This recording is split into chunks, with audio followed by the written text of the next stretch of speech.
بسم اللہ الرحمن الرحیم. میرے پاکستانیوں، جس طرح میں نے آپ سے وعدہ کیا تھا کہ ہم نے NCC کی میٹنگ سارے صوبوں کو اعتماد میں لے کے ہم نے فیصلہ کیا کہ ہم آہستہ آہستہ لاک ڈاؤن کھولیں گے اور لوگوں کو موقع دیں گے کاروبار شروع کرنے کا، لیکن SOPs کے ساتھ. اس میں آج خاص طور پہ یہ جب بات شروع کرنا چاہتا ہوں، میں خاص طور پہ اپنی میڈیکل کمیونٹی، اپنے ڈاکٹرز، اپنی نرسز، جو ہمارے اسٹاف کام کرتا ہے ہاسپٹلس کے اندر، میں سب سے پہلے ان سے مخاطب ہونا چاہتا ہوں. کیونکہ جب ہم یہ فیصلہ کر رہے تھے لاک ڈاؤن کھولنے کا، تو مجھے پتہ تھا کہ جو ہمارے ڈاکٹرز، فرنٹ لائن ورکرز جو ہاسپٹلس میں کام کرتے ہیں، ان کو یہ فکر تھی کہ جیسے جیسے لاک ڈاؤن کھولیں گے تو پریشر بڑھے گا، زیادہ مریض ہاسپٹلس میں جائیں گے، اور جو اس وقت جہاد لڑ رہے ہیں دنیا کے اندر، وہ ہیں میڈیکل ورکرز، ہمارے ڈاکٹرز، نرسز. تو ان کے اوپر پریشر پڑنا تھا، اور مجھے پتا تھا کہ ان کو فکر ہے، اور انہوں نے ڈاکٹرز کی ایسوسیشن نے اسٹیٹمنٹس بھی دی. تو میں اس لیے آپ سے مخاطب ہوں. میں آپ کو یہ یقین دلاتا ہوں کہ میری گورنمنٹ کو پوری طرح احساس ہے اس چیز کا کہ آپ کے اوپر کس طرح کے پریشر ہوں گے، گھر والوں کے، فیملیز کے، بچے ہیں سب کے. تو مجھے یہ پوری طرح احساس ہے. لیکن میں اس لیے چاہتا تھا کہ آپ سے شروع کروں بات کرنا، کیونکہ آپ کا یہ سمجھنا بڑا ضروری ہے کہ یہ جو سارا فنومنا ہے کرونا وائرس کا، اس سے ملک کیسے ٹیکل کرے. کیونکہ ایک ملک کا سربراہ میں بیٹھا ہوں، میری گورنمنٹ، ہمیں ایک طرف کرونا کی طرف دیکھنا ہوتا ہے، اور پھر اس کے سارے معاشرے پہ کیا اثرات ہوتے ہیں ہمیں وہ بھی دیکھنا پڑتا ہے. تو پہلی چیز میں آپ کو یہ کہنا چاہتا ہوں کہ اگر مجھے یہ کوئی یقین دلوا دیتا کہ 1 مہینہ آپ لاک ڈاؤن کریں یا 2 مہینہ لاک ڈاؤن کریں، چلے 3 مہینے بھی کر دیں، اور اس کے بعد کرونا وائرس ختم ہو جائے گی، تو اس سے بہتر تو چیز کوئی نہیں تھی. ہم کسی نہ کسی طرح ہی کر دیتے، 3 مہینے کی تیاری کر لیتے، جو بھی ملک کی ریسورسز ہیں وہ لگا دیتے، اپنے والنٹیئرز کے ذریعے کھانا بھی پہنچا دیتے، کوشش کرتے. لیکن جو بھی میڈیکل ایکسپرٹس دنیا میں بیٹھے ہیں، سائنٹسٹ بیٹھے ہیں، وہ سارے ایک ہی بات کہہ رہے ہیں کہ اس سال تک تو کوئی ویکسین نہیں نظر آ رہی. یعنی اگر ہم نے اس کا علاج کرنا ہے کرونا وائرس کا، تو ابھی تک تو کوئی علاج نہیں ہے. وہ تب علاج آئے گا جب ایک ویکسین نکلے گی، وہ اس کے اوپر ریسرچ ہو رہی ہے. لیکن سب یہ کہہ رہے ہیں کہ اس سال تک تو وہ ویکسین نہیں نکلنے لگی. تو اگر اس سال تک ویکسین نہیں نکلنے لگی تو اس کا مطلب کہ کرونا وائرس کہیں جانے نہیں لگی. اگر ہم لاک ڈاؤن بھی کرتے ہیں تو اس سے کیا ہوگا؟ لاک ڈاؤن کا فائدہ یہ ہوتا ہے، کیوں لاک ڈاؤن کا، یہ بھی پھر سے میں لوگوں کو بار بار چیزیں کہتا ہوں، لاک ڈاؤن کا کیا فائدہ ہے؟ کیونکہ یہ وائرس بڑی تیزی سے پھیلتی ہے. جیسے لوگ جمع ہوتے ہیں، جب لوگ اکٹھے ہوں تو اس میں وائرس تیزی سے پھیلتی ہے. اس لیے ہر وہ چیز کریں جدھر لوگ جمع نہ ہوں. اس لیے جو اس کی آخری چیز ہے وہ لاک ڈاؤن ہے. لوگوں کو بند کر دیں، لوگ جمع نہیں ہوں گے، وائرس کا پھیلنا رک جائے گا. لیکن کیا وائرس ختم ہو جائے گی؟ اب دیکھ لیں دنیا میں جدھر لاک ڈاؤن ہے، ووہان پروونس جدھر چائنا نے سب سے کامیاب لاک ڈاؤن کیا تھا، ادھر بھی ایک سپائک آ گئی ہے، وائرس پھر سے آ گئی ہے. ساؤتھ کوریا جس نے لاک ڈاؤن کر کے فلیٹ کرو کر دی تھی، مطلب یہ کہ کوئی نئے کیسز نہیں آ رہے تھے، وہاں ایک دم پھر سے کیسز شروع ہو گئے، ایک اور سپائک آ گئی ہے. سنگاپور میں بھی یہی ہوا.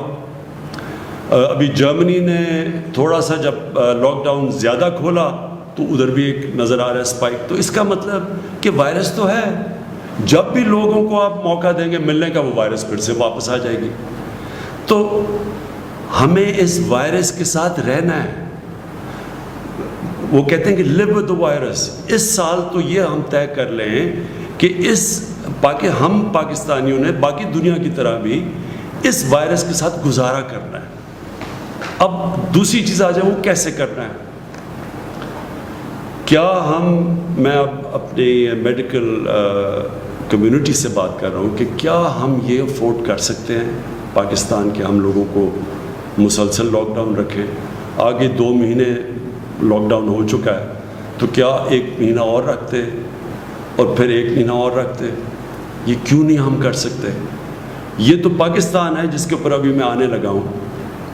آپ وہ ملک دیکھیں جن کے پاس بے تحاشا پیسہ ہے, اور پیسے کا بھی میں پر موازنہ کر دوں کہ پاکستان نے مشکل سے ہم نے $8 ارب کا اسٹیمولس پیکج دیا اپنے لوگوں کو جو کہ متاثر ہوئے اس لاک ڈاؤن سے, جو بزنسز ہیں. امریکہ نے $2200 ارب کا پیکج دیا ہے. جرمنی نے 1000 یوروز کا پیکج دیا ہے. جاپان نے $1000 ارب کا پیکج دیا ہے. تو اس کے مقابلے میں سوچ لیں کہ ہمارے کتنے وسائل ہیں.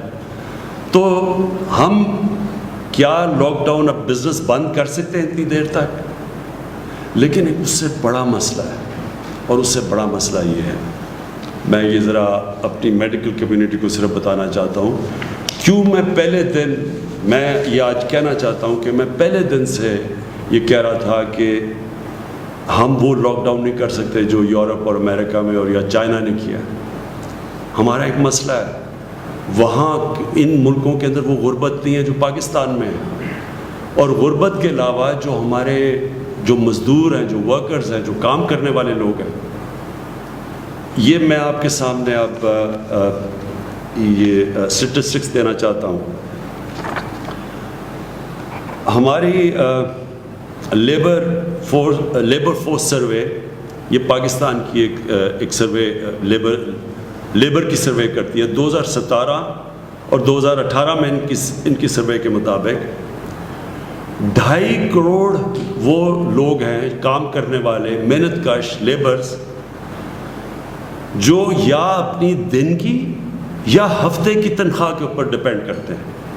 یعنی وہ اپنے گھر والوں کا پیٹ پالنے کے لیے 2.5 کروڑ ایسے لیبر ہیں, کام کرنے والے ہیں, جو کہ یا دن کی کمائی کے اوپر گزارا کرتے ہیں, اپنے گھر والوں کا پیٹ پالتے ہیں, یا اپنے ہفتے کی کمائی سے کرتے ہیں. یہ وہ 2.5 کروڑ لوگ ہیں. جب کہ ہم نے سب کچھ بند کیا, ان کا یہ سب کچھ بند کر کے یہ گھروں میں چلے گئے. یہ وہ لوگ ہیں, کیونکہ جب آپ پورا لاک ڈاؤن کرتے ہیں تو یہ تو گئے, ان کے پاس تو کوئی اور ذریعہ معاش نہیں ہے. اب یہ اگر 2.5 کروڑ وہ مزدور ہیں, وہ کام کرنے والے ہیں, جو کہ جب لاک ڈاؤن کیا تو ان کا سب کچھ ختم ہو گیا کیونکہ کمائی ختم ہو گئی, تو اس سے 15 کروڑ لوگ متاثر ہیں آج پاکستان میں. اگر گھر میں آپ ایک پورے گھر میں 6 کی بھی ایوریج لگا لیں تو سارے ملک میں اس وقت جو لوگ متاثر ہیں لاک ڈاؤن سے وہ 15 کروڑ ہیں. تو میں اپنی میڈیکل کمیونٹی سے پوچھتا ہوں کہ مجھے یہ بتائیں کہ ہم ان کا کیا کریں. کتنی دیر تک ابھی ہم نے بڑی مشکلوں سے, اور ابھی یہاں ثانیہ آپ کو بتائیں گے کہ ہم نے کتنے ابھی تک وہ کام کر چکے ہیں جو ڈیولپ ملک نہیں کر سکے, جس طرح کہ ہم نے لوگوں تک پیسہ پہنچایا ہے جو احساس پروگرام کے ذریعے, جو ہم نے 12,000 روپے پہنچائے ہیں, وہ بھی آپ کو ڈیٹیلز دیں گی, اپڈیٹ دیں گی.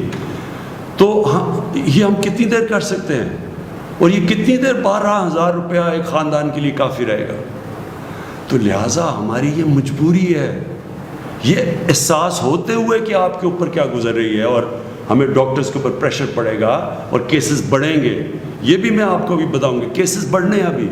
یہ ہماری جو ہر روز ہم اپنی کیلکولیشنز کرتے ہیں, ہماری جو NCOC, جو ہمارا جو ایک ایسا, اللہ کا مجھے بڑا فخر ہے اپنے, ہم نے ایک ادارہ سیٹ اپ کیا جو سارے ملک سے, سارے صوبوں سے کوآرڈینیٹ کرتا ہے, جو ہر روز میڈیکل رپورٹس لیتا ہے. ڈاکٹرز ہمارے بیٹھے ہوئے جو اسیسمنٹ کرتے ہیں, انالیسس کرتے ہیں کہ ملک میں کرونا کی کدھر جا رہی ہے, کدھر بڑھ رہی ہے, کس طرح بڑھ رہی ہے, باہر سے کتنی ہے, ہوم گرون پاکستان میں وائرس کتنی پھیلتی جا رہی ہے, وہ پوری اسیس کرتی ہے. پھر ملک کا جائزہ لیتے ہیں, پھر باقی سارے ملک کے چیف سیکرٹری سے چیف منسٹر سے پوری کوآرڈینیشن کر کے ہم چل رہے ہیں، اور یہ بڑا کامیاب ادارہ ہے۔ میں اس کا بھی بتاؤں گا کہ ہماری اسیسمنٹس، ڈیلی اسیسمنٹس کیا ہیں، ہفتے کی کیا ہے، مہینے کی کیا ہے، لیکن ہمیں پتہ ہے کہ بڑھیں گی، ہمیں پتہ ہے کہ کرونا کے کیسز بڑھیں گے ابھی، لیکن ہمیں یہ بھی پتہ ہے کہ اگر ہم نے آج ان لوگوں کو روزگار نہ دینا شروع کیا تو ہمیں کرونا سے زیادہ یہ لوگ بھوک سے مرنے کا ہمیں زیادہ مسئلہ بنا ہوا ہے۔ مجھے ایز پرائم منسٹر 10 دفعہ سوچتا ہوں ہر روز کہ کس طرح گزارا کر رہے ہوں گے وہ لوگ، وہ سفید پوش لوگ کیسے گزارا کر رہے ہوں گے۔ تو اس لیے میں اپنی میڈیکل کمیونٹی سے یہ کہنا چاہتا ہوں کہ باقی لوگ تو اپنی شاید اکانومی کو بچا رہے ہوں، ہم تو اپنے لوگوں کو بھوک کے مرنے سے بچا رہے ہیں، ہماری مجبوری ہے کہ اب کھولیں۔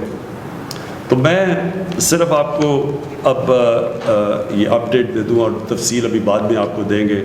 ہمارے ساتھ ڈاکٹر ظفر بھی بیٹھے ہیں، ڈاکٹر فیصل، جو ڈاکٹر ظفر آپ کو بتائیں گے کہ جو ڈاکٹرز کے لیے ہم کیا کر رہے ہیں، میڈیکل کمیونٹی کے لیے ہم کیا کر رہے ہیں، کیونکہ ہمیں پورا احساس ہے اور اس کے لیے پورا پروگرام بنایا وہ بتائیں گے۔ اور ڈاکٹر فیصل آپ کو بتائیں گے کہ جب ہم کانسنٹریٹ کر رہے ہیں اس کے اوپر، کرونا کے اوپر، تو باقی بھی پاکستان کے اندر بیماری ہیں، اور ان بیماریوں کا کیا ہو رہا ہے، کیونکہ ساری تو جب کانسنٹریشن ادھر لگی ہے کرونا کی طرف، تو اور بھی پاکستان کے اندر بیماری ہیں جن کا جو نگلیکٹ ہو رہی ہیں۔ بچوں کی امیونائزیشن کیمپینز ہیں، جو بچوں کو ٹیکے لگاتے ہیں، وہ 50% کم ہو گئی ہیں۔ ہمارے پاس پولیو، ایک پاکستان 2 ملکوں میں دنیا میں جدھر ابھی پولیو کی وائرس بھی ہے، اس کی ہم نے کیمپین کرنی، 2 کیمپین۔ ایک طرف ہم کرونا کا تو دیکھ رہے ہیں، لیکن باقی ملک بھی سنبھال رہے ہیں۔ میں صرف آپ کو یہ بتا دوں کہ یہ مجھے خوشی بھی ہے کہ ہماری گورنمنٹ نے پہلے دن سے جس طرح کرونا کے اوپر ہم نے جو ہم نے اسٹیپس اٹھائے، مجھے بڑا فخر ہے اس کے اوپر کہ اللہ کا شکر ہے پاکستان میں وہ چیزیں نہیں ہوئیں جو کہ باہر کی دنیا میں آپ دیکھ رہے ہیں۔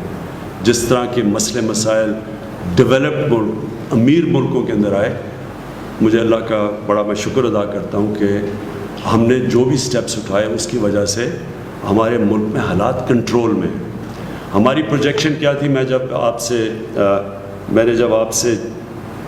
24 اپریل کو آپ کے سامنے آیا تو ہماری پروجیکشن یہ تھی کہ 14 مئی تک پاکستان میں جو کیسز، کرونا کے کیسز جو انفیکٹڈ ہیں، جو پازیٹیو کیسز ہیں، وہ ہونے تھے 92,695، اور جو اموات ہونی تھی، جو فوتیاں ہونی تھی اس کی وجہ سے، کرونا کی وجہ سے، وہ 1,324 ہونی تھی۔ یہ ہماری 24 اپریل کو پروجیکشنز تھی، 52,000 ہماری انفیکشنز ہونی تھی، اور جو اموات ہونی تھی وہ 1,324۔ اب 14 مئی جو ہم نے جو پرسوں گزری، اس میں ہمارے کیسز انفیکٹڈ کتنے ہیں؟ 35,700، اور ہماری فوتگیاں ہوئی ہیں 770۔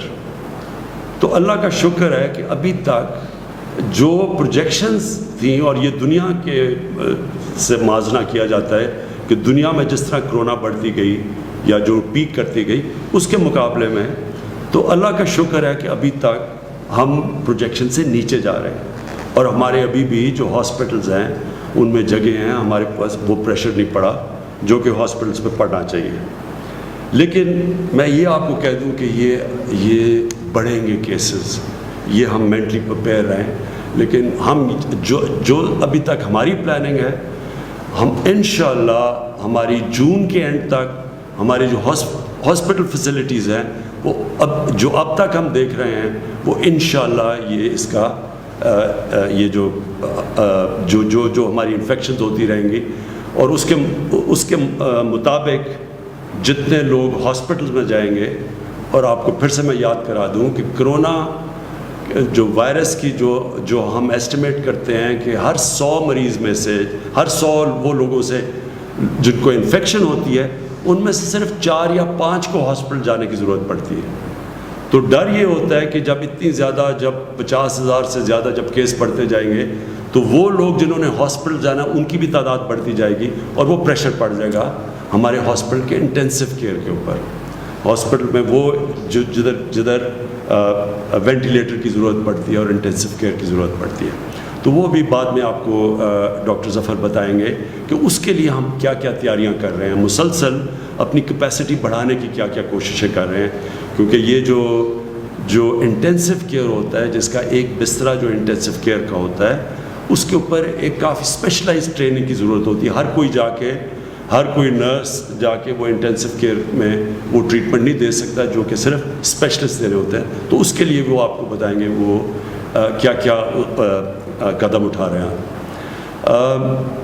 اب آگئی بات کہ ہم نے اب ملک میں کیا کیا چیزیں کھولی. میں حماد اظہر بیٹھے ہوئے وہ ابھی آپ کو بتائیں گے کہ ہم کیسے کاروبار کے مختلف چیزیں اب کھولتے جا رہے ہیں ایس او پیز کے ساتھ. اور وہ جو ایس او پیز ہے، یہ میں پھر سے آپ کو کہہ دوں، ایس او پیز کا مطلب یہ ہے کہ جو بھی کاروبار کھولے گا ان کے جو مالک ہوتا ہے اس کے اوپر ہم ذمہ داری دے دیں گے کہ آپ نے یہ قدم اٹھانے ہیں، یہ شرائط ہے جس کے اوپر چل کے آپ نے اپنی فیکٹری کھولنی ہے یا آپ نے اپنی دکان کھولنی ہے، تو آپ کو یہ قدم اٹھانے پڑیں گے. میں آپ سب سے پھر سے اپیل کرتا ہوں، یہ بہت ضروری ہے آپ کو ان ایس او پیز کے اوپر چلنا.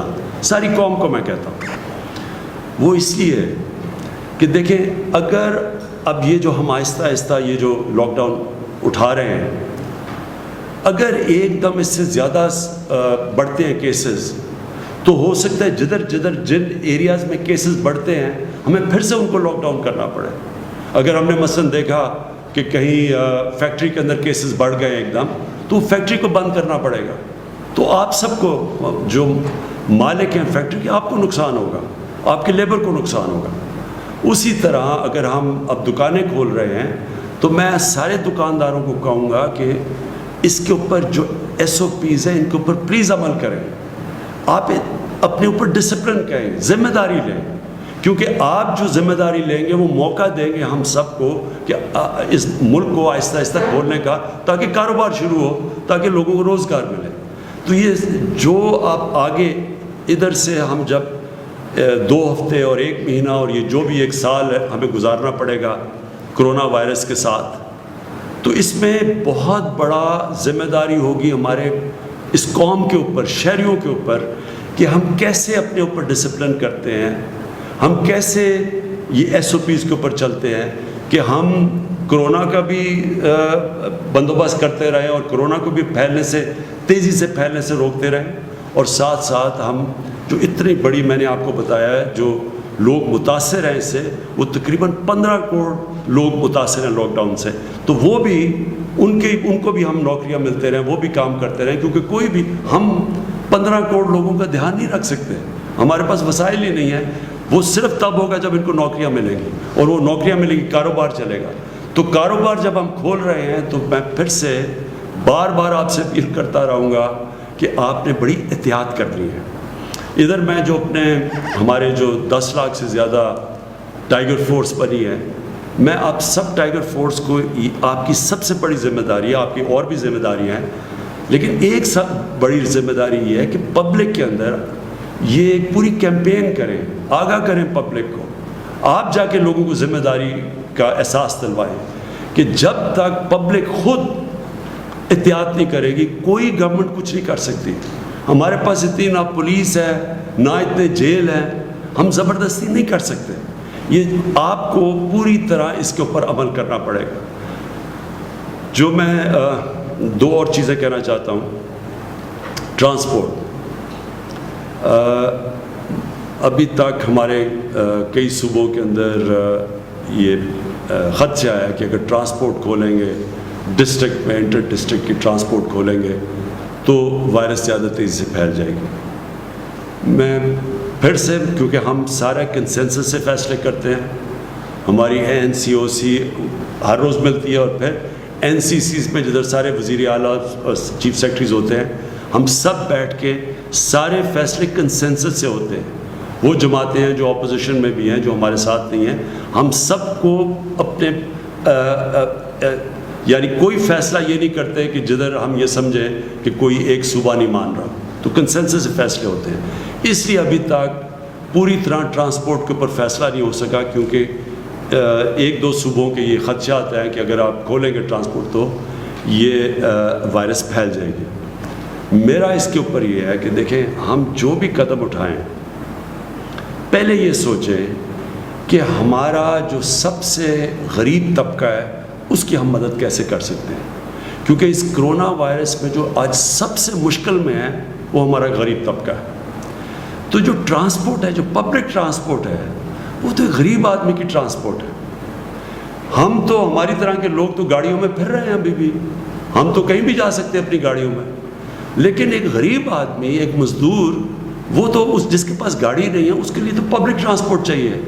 تو جب ہم پبلک ٹرانسپورٹ بند کرتے ہیں تو ہم یہ یاد رکھیں کہ ہم ایک غریب کی زندگی مشکل میں ڈال رہے ہیں. کئی دفعہ اس کو ٹرانسپورٹ چاہیے ہوتی ہے کام کرنے کے لیے, دیہاتوں کے لیے اس کو کہیں جانا ہوتا ہے, کہیں مزدوری کرنی ہوتی ہے, کہیں وہ فیکٹریوں پہ جا رہا ہوتا ہے, اب کنسٹرکشن سائٹ پہ جا رہا ہوتا ہے. تو جب ہم ٹرانسپورٹ بند کرتے ہیں سمجھ جائیے کہ ہم سب سے زیادہ نقصان اپنے غریب آدمی کو پہنچا رہے ہیں. اس لیے میں پھر سے سب سے ریکویسٹ کرتا ہوں کہ پبلک ٹرانسپورٹ کھول دیں. اگر امریکہ جیسی جگہ جدھر 2,000 لوگ دن میں مر رہے ہیں انہوں نے اپنی پبلک ٹرانسپورٹ نہیں بند کی, اگر یورپ جدھر یورپ کے اندر ایک دن کے اندر 800 لوگ, ابھی بھی 500 لوگ مر رہے ہیں, انہوں نے اپنی پبلک ٹرانسپورٹ بند نہیں کی, ایئر ٹریول بند نہیں کی, ہم نے کیوں یہ بند کر کے رکھ دی ہے؟ اور ہمیں پتہ ہونا چاہیے اس کا اثر پڑے گا, اس کی اکانومی پہ بھی اثر پڑ رہا ہے, لیکن سب سے زیادہ اس کی غریب آدمی پہ اثر پڑ رہا ہے. تو میں پھر سے آپ کو ریکویسٹ کروں گا کہ آپ یہ کھول دیں. میں آخر میں جو پہلے اپنی, پھر میں چاہوں گا کہ میری ٹیم آپ سے بات کر لے. جو آخر میں بات کرنا چاہتا ہوں کہ مزدوروں کے لیے جو مجھے سب سے زیادہ احساس ہے کہ ہمارے لوگ جو بے روزگار ہوئے ہیں, میرا جو پرائم منسٹر کا جو ریلیف فنڈ ہے, جس طرح میں نے پچھلی باری آپ کو بتایا, اس کا صرف اور صرف مقصد یہ ہے کہ جو لوگ ہماری ویب سائٹ کے اوپر بتا دیں گے کہ جی میں بے روزگار ہوا ہوں اس دور کے اوپر, اور صرف ایک بتا دیں گے کدھر کام کرتا تھا, بے روزگار ہوا ہوں, تو ان کو بھی میں اپنے فنڈ سے پیر سے منڈے سے کیش ٹرانسفر کر رہا ہوں, جس طرح کے احساس پروگرام کے ذریعے کیے جا رہے ہیں. تو میری پیر سے جو ہماری اب تک آ چکے ہیں, ہمیں ان لوگوں کے ثبوت آ چکے ہیں, ہم نے ویریفائی کیے ہیں, ہمارے پاس ڈیٹا ہے نادرا کا, ہم چیک کرتے ہیں, وہ چیک کر کے جو کوالیفائی کر چکے ہیں ان کو منڈے سے پیسہ ملنا شروع ہو جائے گا جو پرائم منسٹر ریلیف فنڈ سے. اور میرا جو سارا فنڈ ہے وہ صرف اور صرف ان بے روزگاروں کے لیے پیسہ دیتا رہے گا جب تک انشاءاللہ 1 مہینے تک. ہماری امید یہ ہے کہ جس طرح ہم چلتے جائیں گے, اور انشاءاللہ اگر ہمارے کیسز زیادہ تیزی سے نہ بڑھے تو انشاءاللہ ہم اپنے کاروبار کھولتے جائیں گے اور لوگوں کو روزگار ملتا جائے گا. خاص طور پہ کنسٹرکشن میں ہم نے کنسٹرکشن کی انڈسٹری کو خاص طور پہ کوشش کی ہے ہر قسم کا انسینٹو دیں تاکہ کنسٹرکشن شروع ہو, اور اس کا مقصد یہ ہے کہ زیادہ سے زیادہ لوگوں کو, مزدوروں کو روزگار ملے. ہم سب جانتے ہیں, دنیا اس وقت جانتی ہے کہ جو اس وقت فرنٹ لائن کا مطلب یہ ہے کہ جو بالکل فرنٹ لائن پہ کھڑے ہو کے جنگ لڑ رہے ہیں وہ ہمارے ڈاکٹرز, نرسز اور جو میڈیکل سٹاف ہے. جتنی بھی ہم آپ کو یہ ایشورٹی دلوا سکیں کہ اس پہ گورنمنٹ قوم ساری آپ کے ساتھ کھڑی ہے, یعنی آپ کو اندازہ نہیں ہے کہ لوگ کتنا اپریشیٹ کر رہے ہیں. یہ اصل میں یہ جہاد ہے جو آپ کر رہے ہیں.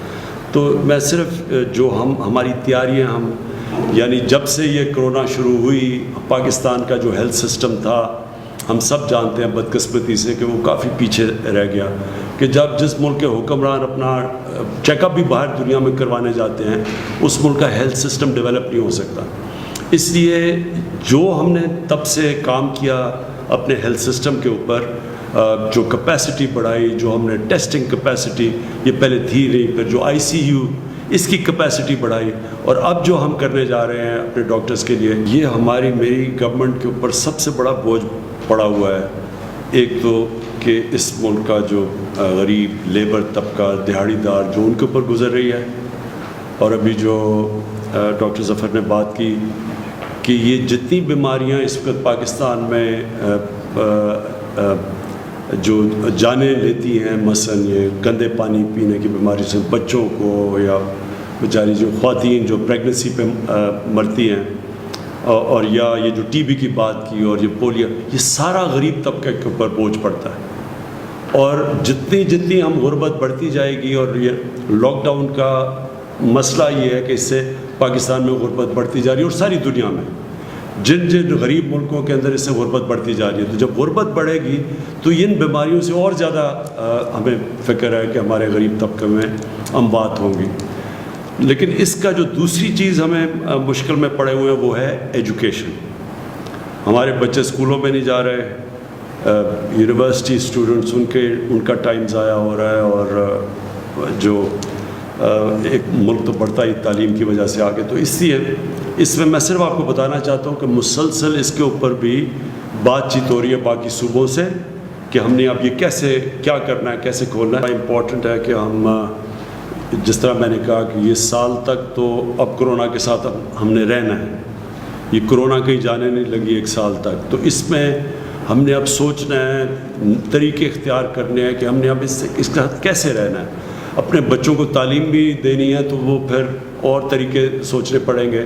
اور باہر بھی دنیا میں ہم دیکھ رہے ہیں کہ دنیا کے اندر دنیا کیا کر رہی ہے، اور دنیا سے ایکسپیرئنس بھی آ رہا ہے کہ مثلا سویڈن بالکل ایک مختلف راستہ پکڑا ہوا ہے انہوں نے، تو ان کو بھی اسٹڈی کر رہے ہیں. تو انشاءاللہ جس طرح میں نے کہا اگر ہم نے ایک سال اس کے ساتھ گزارا کرنا ہے تو پھر ہم نے اپنے بچوں کا بھی دیکھنا ہے، اپنے یونیورسٹی اسٹوڈنٹس کا بھی دیکھنا ہے. میں چاہوں گا ثانیہ آپ پلیز جو اپڈیٹ دے دیں، جو میں اس میں بھی مجھے بڑا فخر ہے اس پروگرام کے اوپر کہ کبھی بھی اتنا زیادہ پیسہ، اتنی شفافیت سے، اتنے زیادہ لوگوں کو اتنے کم ٹائم میں کبھی بھی، پاکستان تو چھوڑے، شاید ہی آپ کو کوئی ملک ملے جس نے اتنی تیزی سے پیسہ دیا ہے. معید اب آپ سے میں ایک چیز چاہتا ہوں، بڑا مختصراً بتا دیں کہ جو ہمارے پاکستانی باہر اس وقت پھنسے ہوئے ہیں اور سٹینڈرڈ ہیں اور جو آنا چاہتے ہیں پاکستان، تو بڑا مختصراً کہ ہم کیا کر رہے ہیں اور کیا مشکلیں سامنے آ رہی ہیں، اور ان کو یہ صرف کہنا چاہتے ہیں کہ ہم سارا وقت وہ ہمارے ذہن پہ ہیں، ہم کو پوری احساس ہے کہ وہ کن مشکلوں میں پڑے ہوئے ہیں. میں اپنی ٹیم پہ بڑا فخر کر رہا ہوں کہ یہ اس مشکل وقت پہ جس طرح ایک کوآرڈینیشن سے اور ہر روز ان کے تھنک ٹینکس کی مشاورت سے جس طرح ہم ابھی تک نکلے ہیں اس کرونا کے جو کرائسس سے، ایک تو میں اللہ کا بڑا شکر گزار ہوں کہ اس کے بغیر تو کچھ بھی نہیں ہو سکتا، لیکن اللہ بھی یہ کہتا ہے کہ پہلے خود محنت کرو تو پھر میرے سے مانگو. تو جس طرح میری ٹیم نے جس طرح یہ کرونا کرائسس کے اندر ہر شعبے کے اندر سوچ بچار کر کے جو قدم اٹھائے ہیں، آپ دیکھ لیں کہ امریکہ جیسے ملک میں اگر آپ وہاں دیکھ لیں، آپ یورپ کے اندر دیکھ لیں، انگلینڈ جیسے ملک جو پرانے مضبوط اداروں والا ملک ہے، اس کے مقابلے میں پاکستان آج ہم سب فخر سے کہہ سکتے ہیں کہ ہم بڑی آرگنائز طریقے سے نکل رہے ہیں. یعنی ہم بڑے سوچ سمجھ کے اس مشکل وقت سے نکلے ہیں اور یہاں تک پہنچے ہیں. آگے کیا ہوتا ہے وہ انشاءاللہ پوری کوشش کریں گے، اور اگر قوم نے میرا ساتھ دیا تو آپ دیکھیں گے کہ آگے بھی ہم نکل جائیں گے. لیکن اب تک جدھر پہنچے ہیں یہی بڑا کمال ہے کہ ہم نے اتنے زیادہ لوگوں کو بھی بتایا، تقریباً 80 لاکھ خاندانوں کو پیسہ پہنچا دیا اس مشکل وقت میں. اگر یہ پیسہ اگر ہمارے پاس اس طرح کی آرگنائزیشن نہ ہوتی جو احساس کی تھی تو آج کیا حالات ہونے تھے آپ اندازہ خود لگا سکتے ہیں کہ اگر دیہڑی دار بے روزگار ہو جاتا ہے تو اس کے گھر میں ہفتے کے بعد تو فاقہ ہوتا ہے. دوسری چیز جو مجھے بڑی خوشی ہے کہ ہم نے کیونکہ کوآرڈینیشن رکھی اور ہمیں شروع سے فکر تھی کہ کھانے پینے کی سپلائی لائن نہ افیکٹ ہو، تو آج آپ دیکھ لیں کہ اس برے وقت میں رمضان کے اندر بھی قیمتیں نہیں بڑھی. رمضان جیسے وقت میں جب عموماً اچھے دنوں میں بھی قیمتیں اوپر چلی جاتی ہیں، کیونکہ یہ مسلسل چیک کیا جا رہا تھا. اللہ کا شکر ہے کہ آج آپ دیکھیں کہ قیمتیں کرونا وائرس کے ہوتے ہوئے جدھر ساری دنیا میں ڈسرپشن ہوئی ہے، اللہ کا شکر ہے کہ قیمتیں بھی نہیں بڑھی. اور میں اپنی اکنامک ٹیم کو بھی یہ بھی داد دیتا ہوں کہ جو پٹرول اور ڈیزل کی جو انٹرنیشنلی تیل کی قیمتیں گری، ہم نے اپنے لوگوں کے لیے سب سے کم آج قیمتیں پٹرول اور ڈیزل کی پاکستان میں. سارے بر صغیر میں دیکھ لیں 40-50% زیادہ پٹرول اور ڈیزل مہنگا ہے پاکستان کی بنسبت. تو لوگوں کے لیے آسانیاں پیدا کرنے کے لیے وہ بھی نیچے کی. بجلی کا انہوں نے جو ابھی حماد نے بات کی کہ چھوٹے اسمال اور میڈیم انڈسٹری کی مدد کی، اور جس طرح ہماری جو میڈیکل ایکسپرٹس انہوں نے جیسے جیسے ہمیں گائیڈ کیا اور اسی طرح ہم چلتے رہے، اور ہم نے یعنی قوم کو آگاہ کرتے رہے، ہر وقت پوری ڈیٹیلز دیتے رہے، کتنی اموات ہیں، کتنے لوگ وینٹیلیٹر پہ ہیں، کتنے ہیں. ایک پورا نیشنل کوآرڈینیشن کی جو پہلے بالکل نہیں تھی. اور انشاءاللہ جس طرح ہم جا رہے ہیں، میرا یہ ایمان ہے کہ ہم بڑی ایک مضبوط قوم بن کے نکلیں گے. لیکن آپ سب کے لیے پھر سے میں یہ کہتا ہوں، اب سے لے کے یہ سال کے اینڈ تک اپنے ذہن بنا لیں کہ ہم نے کرونا کے ساتھ رہنا ہے. کتنی کامیابی سے یہ قوم نکلتی ہے اس کرائسس سے آپ کے اوپر ڈپینڈ کرتا ہے. آپ جتنے ذمہ دار ہوں گے اس مشکل وقت میں، آپ جتنی احتیاط کریں گے. اور میں جو ٹائیگر فورس ہے، میں خاص طور پہ آپ کو کہنا چاہتا ہوں کہ آپ کو نکلنا چاہیے اور لوگوں کو احساس دلوانا چاہیے. پتہ ہے کہ کرونا جب لوگ جمع ہوں گے تو کرونا پھیلنے کے چانسز زیادہ ہیں. تو ہم اپنی ذہن حکمت استعمال کر سکتے ہیں. ہم ہر کام کر سکتے ہیں اگر ہم عقل سے کریں. اور کیونکہ ہمیں اس وائرس کے ساتھ رہنا ہے، کیونکہ ہمیں پتہ ہے کہ جب تک ایک ویکسین نہیں نکلتی اس وائرس نے یہیں رہنا ہے، اس لیے ہم جتنی احتیاط کریں گے ہم اپنے معاشرے کے لیے آسانیاں پیدا کریں گے. کیونکہ جب لاک ڈاؤن ہوتا ہے، اب میں نے شروع میں بھی آپ کو کہہ دیا، ہم غربت بڑھاتے ہیں اپنے معاشرے، ہم غریبوں کو اور نیچے دھکیل دیتے ہیں. تو اس لیے ہمارے اوپر ذمہ داری ہے کہ ہم ایک غریبوں کو بھی پروٹیکٹ کریں. دوسری چیز، جتنی ہم احتیاط کریں گے، ہمیں پتہ ہے، یہ بھی پتہ ہے کہ یہ بوڑھوں کو، بزرگوں کو یہ زیادہ افیکٹ کرتی ہے. ہمیں یہ بھی پتہ ہے کہ جو لوگ بیمار ہیں ان کو کرونا ہو جائے تو ان کی جان خطرے میں چلی جاتی ہے، یہ ہمیں پتہ ہے. تو لہٰذا ہم جو نوجوان ہیں وہ ذمہ داری لیں، وہ خود احتیاط کریں کہ ہمارے گھروں میں، ہمارا تو جوائنٹ فیملی سسٹم ہے، ہم تو ساری فیملی رہتی ہے. تو آپ کو خود دیکھنا چاہیے کہ احتیاط، کہ آپ کے گھر کے اندر جو بوڑھے، جو بزرگ ہیں اور جو بیمار ہیں، آپ کی ذمہ داری ہے ان کی حفاظت کرنا. اور حفاظت آپ کر سکتے ہیں احتیاط کر کے. اور آخر میں یہ جو عید آ رہی ہے، میں خاص طور پہ آپ سب سے کہنا چاہتا ہوں کہ یہ جس طرح ہم عید یہ قوم بناتی ہے اور ہمیشہ بناتی ہے، اور عید بڑا ایک فیملی کا اوکیزن ہوتا ہے، لوگ جمع ہوتے ہیں، یہ عید مختلف ہے. اس عید کو آپ نے یہ سوچنا ہے ذمہ داری لے کے کہ ہاں ہم نے عید بنانی ہے، لیکن وہ اس طرح کی عید نہیں بنانی جس طرح ہم عموماً بناتے ہیں. ہمیں دیکھنا پڑے گا کہ ہم اپنے ملک کی خدمت کریں گے کہ اگر ہم احتیاط کریں گے. اور پھر میں ختم کروں گا، جو ہمارے ڈاکٹرز اور جو ہماری نرسز ہیں جن کے اوپر سب سے زیادہ جو فرنٹ لائن پہ کھڑے ہیں، ہم ان کی بھی مدد کریں گے اگر ہم سب احتیاط کریں. شکریہ اور پاکستان پائندہ باد.